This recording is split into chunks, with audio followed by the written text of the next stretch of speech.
Hi, I'm Larissa from Beekeeping Made Simple, and this video is about how to price your honey. So there's going to be a bunch of factors that come into play when pricing your honey because you can't sell the same honey no matter if it's organic or manuka or clover, or if you're selling it in Hawaii versus Minnesota. There's a bunch of factors that can come into play. So after you watch this video, there's going to be a little bit of further research that you have to do, but I'm going to give you the steps that you should take in order to understand that range of where your honey should be. So the first thing you want to look at is your competition. You want to see what honey in your area is going for. For example, we're here in Hawaii, so what are other Hawaiian honeys going for versus other honeys that are sold in the rest of the United States? You want to take into consideration the size of the jar, obviously. You want to take into consideration the floral source. Is this spring medley, or is this specifically clover or some other type of flower? And you want to take into consideration any other differences about your honey. Is your honey comb honey? We sell containers of comb honey. We also sell jars of honey with a piece of comb inside. Or is it just regular honey? Is it an infusion where you're adding cinnamon or cacao or chili peppers, rosemary? There's a whole bunch of infusions that you can have. So those are the things you want to take into consideration. And then in addition to just the location of where you are, like the town you're in or the state, you want to take into consideration where it's going to be sold. So the price, if you think you're going to be selling your honey on your website, you should look at other websites. If, for example, we're selling our honey, that's a Hawaiian honey on our website, so we're going to go to other websites that are Hawaiian honey companies. But not only that, we're going to go to other online honey companies to see what they're selling their honeycomb for, because really we don't have any competition when it comes to Hawaiian honeycomb. That's a little bit too specific. We just want to look at other honeycomb websites. If you want to sell your honey wholesale to retail stores, then go down to your local store and see what the other honeys are going for, and consider the varieties and the size of the jars. If you're going to be selling it at a farmer's market, go to the farmer's markets and see what other honey tables are selling their honeys for.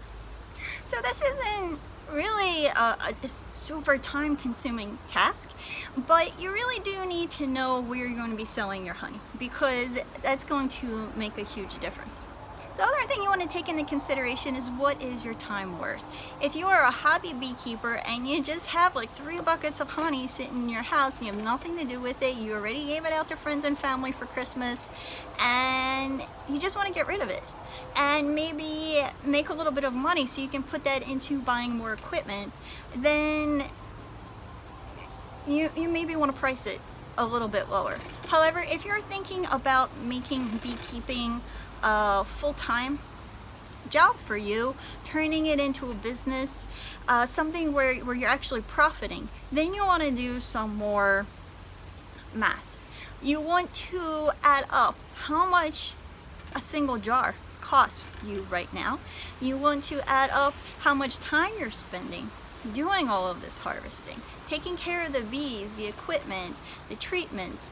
You want to add in all of those costs, because ideally you really shouldn't be making $2 an hour when it comes down to it. Now, I know that can be incredibly overwhelming, and for now, if you're just looking to price out your honey to sell to farmers market and make a little bit of extra income, at the very least, make sure you know, just add up, how much are you spending for your jar?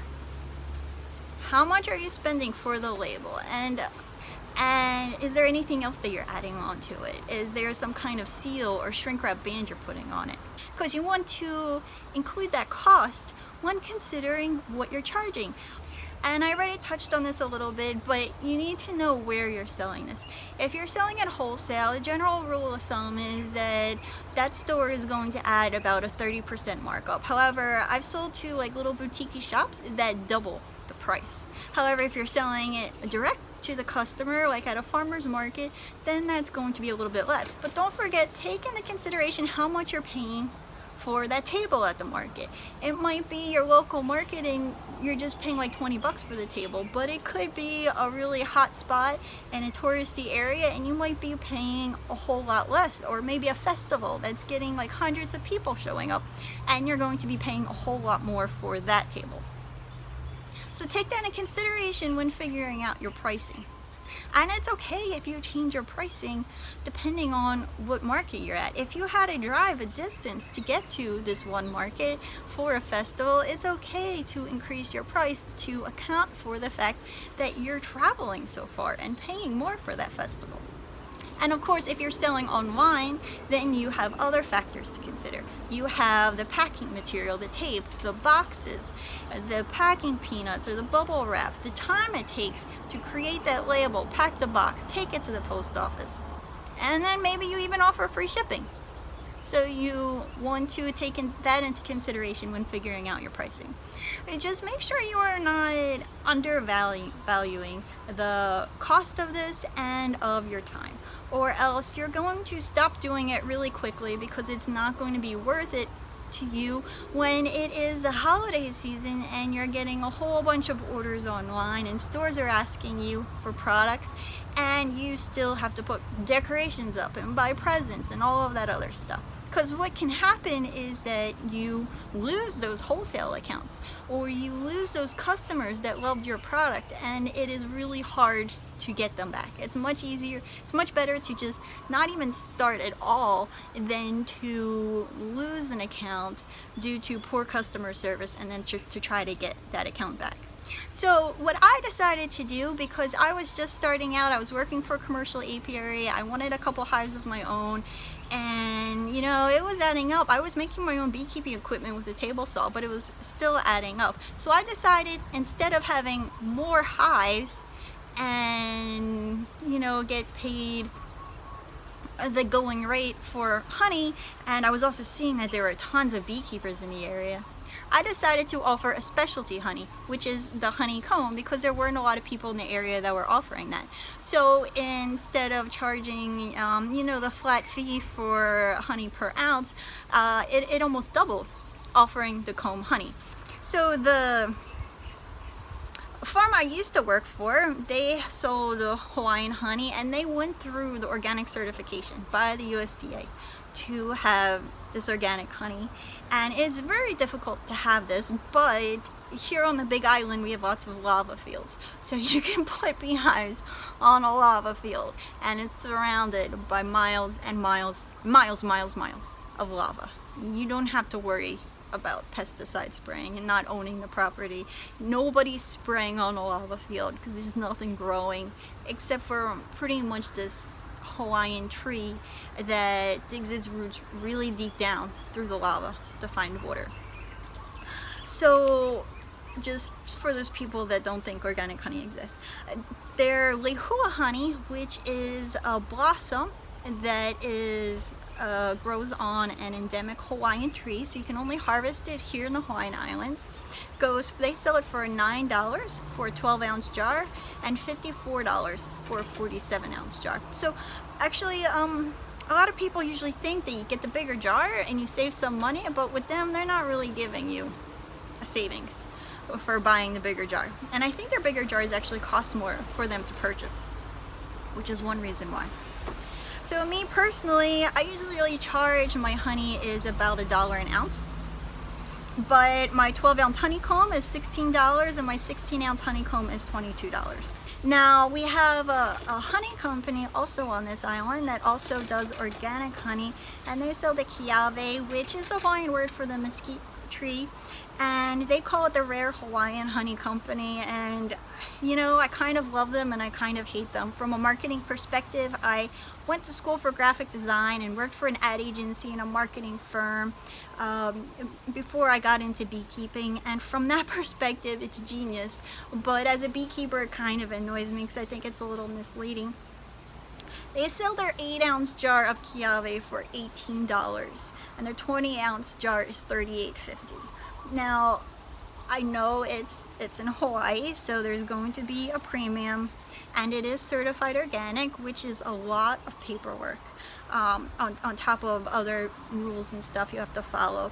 But they call it the Rare Hawaiian Honey Company, and when I worked at the Beekeeping Museum here in Hawaii, people would ask about that rare Hawaiian honey, the white honey, and the Lihua is actually, that honey is white, but they were talking about the Rare Hawaiian Honey Company, and that honey is actually not rare, and it's not a Hawaiian flower. They just called it the Rare Hawaiian Honey Company, and people just believed it. And there is actually a rare Hawaiian honey, and it's called the Lihua, but the farm I worked for just called it Lihua, which was the name of the flower. This company took the mesquite tree, which is one of the most common trees in the world, and called it the Rare Hawaiian Honey, and people believed it, and they charge double, more than $2 an ounce for it, and people buy it. It was, so, you know, love it or hate it, it's kind of genius, but also very misleading.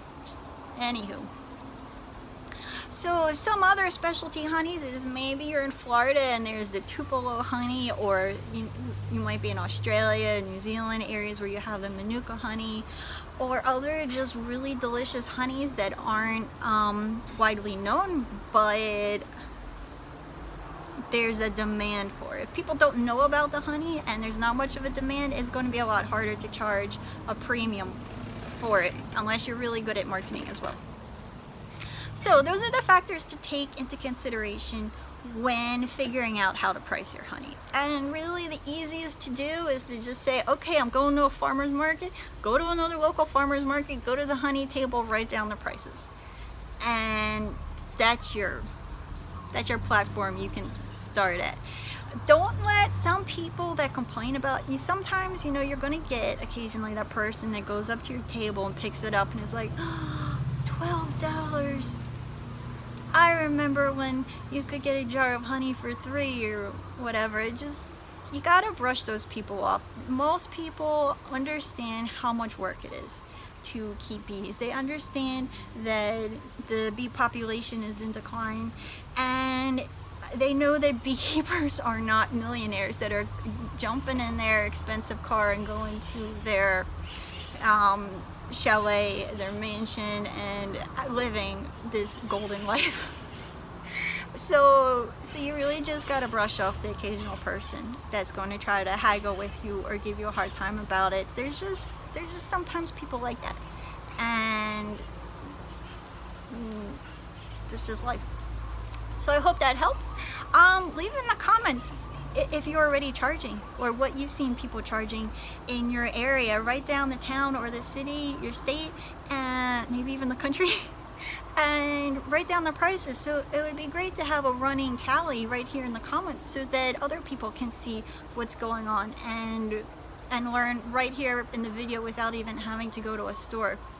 Thanks for watching. Don't forget to check out our free ebook, The 7 Steps to Getting Started Keeping Bees. You can download it right at our website, beekeepingmadesimple.com, and the link for that is right down in the description for this video. If you enjoyed this video, hit the subscribe button, and then hit the bell icon if you want to get emails from YouTube when we put up a new video, which is every week.